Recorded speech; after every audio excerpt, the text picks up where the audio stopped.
Well, hey everyone, and welcome. Today, we're diving right into the lush, gorgeous world of the Swedish ivy. You know, if you've ever felt kind of intimidated by trailing houseplants, or maybe you're just looking to add a massive splash of vibrant green to your space without all the typical plant parent stress, you are absolutely in the right place. Because by the end of this explainer, you're gonna have a complete care guide to help this specific beauty absolutely thrive. Let's get into it. But before we get into the real nuts and bolts of soil and water, we've got to address a kind of funny question first. Is Swedish ivy actually an ivy from Sweden? I mean, it's been this absolute staple, literally cascading out of living rooms since the 1970s, right?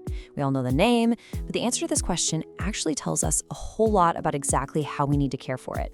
Now, what's really interesting here is that the name alone kind of shatters everything you thought you knew. Swedish ivy isn't from Sweden, and it's definitely not a true ivy. Believe it or not, it is actually native to South Africa. And get this, it belongs to the mint family. Yeah, the mint family. You can actually tell just by feeling the stems. They have that signature square, slightly rigid shape to them. It literally only got its common name because the plant became wildly popular in Swedish homes back in the 70s. And honestly, understanding those sunny South African roots is our very first big clue to mastering its care. So here is our quick roadmap for today's explainer. First, we'll officially meet the Swedish ivy. Second, we'll cover core care and feeding. Third, troubleshooting common problems. Fourth, we'll talk pruning and propagation. And finally, we'll wrap up with styling and display ideas. Okay, let's dive right into section 1, meet the Swedish ivy. I absolutely love this quote from plant expert Anastasia Remezlo. She says this trailing beauty has been a staple in homes since the 1970s for good reason. It grows fast, forgives mistakes, and looks absolutely stunning cascading from a hanging basket. You know, that phrase right there, forgives mistakes, is exactly why I always say this is the ultimate low-drama recommendation for your indoor jungle. It doesn't demand perfection from us, just a little bit of consistency. Moving right along to section 2, core, care, and feeding. Let's get into the essentials. First up, let's talk temperature. The absolute sweet spot here is between 60 and 75 degrees Fahrenheit, which is roughly 15 to 24 degrees Celsius. Because it originates in those moderate South African climates we mentioned earlier, it really just loves typical household temperatures. You just want to keep it away from cold, drafty winter windows. Anything below 50 degrees is a big no-go, and also keep it away from hot, blasting radiators. If you just give it comfortable room temperature, it's going to be perfectly content. All right, next up is soil, and I've got the ultimate DIY mix for you here. So Swedish ivy leaves are semi-succulent, which means they actually store water. Because of that, their roots absolutely hate sitting in heavy, soggy soil. You really need a well-draining mix to prevent root rot. The ideal recipe? It's 50% quality indoor potting soil for those essential nutrients, 25% perlite to create nice little air pockets, and 25% coarse sand or orchid bark to make sure the water flows through quickly. Oh, and whatever you do, please make sure your pot actually has drainage holes. Now, the single biggest mistake people make with this plant, hands down, is overwatering.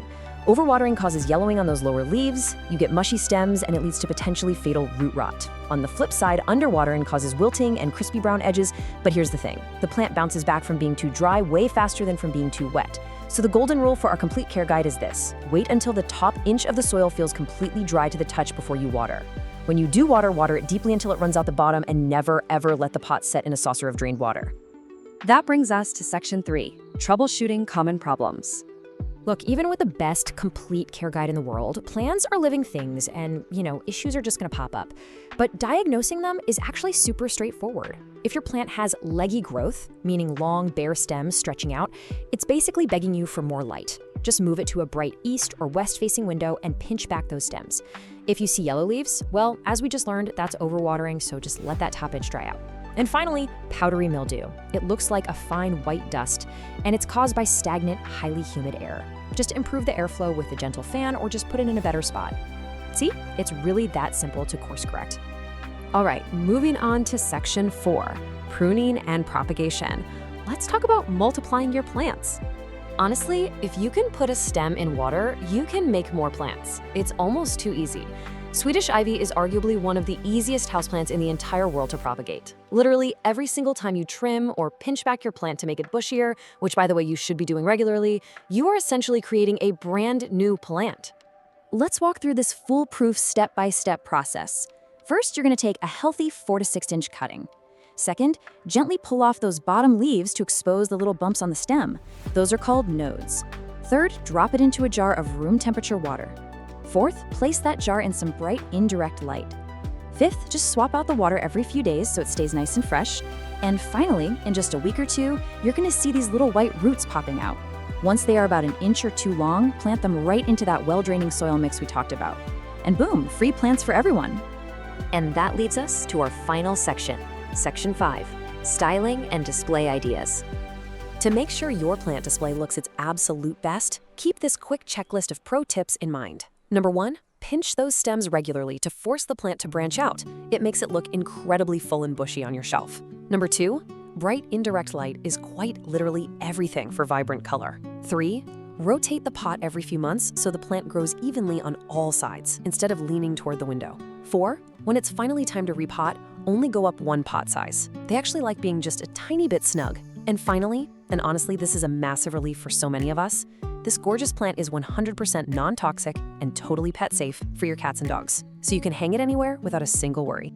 Which brings us to the end of our complete care guide, but it leaves us with this really exciting question to think about. Where are you going to hang your newly thriving Swedish Ivy, and who are you going to gift your very first propagated cutting to? Because I promise you, once you see how incredibly easy and rewarding this mint family beauty is to grow, you are definitely not going to want to keep it all to yourself. So get that well-draining soil ready, find that perfect bright indirect light, and let the trailing magic begin.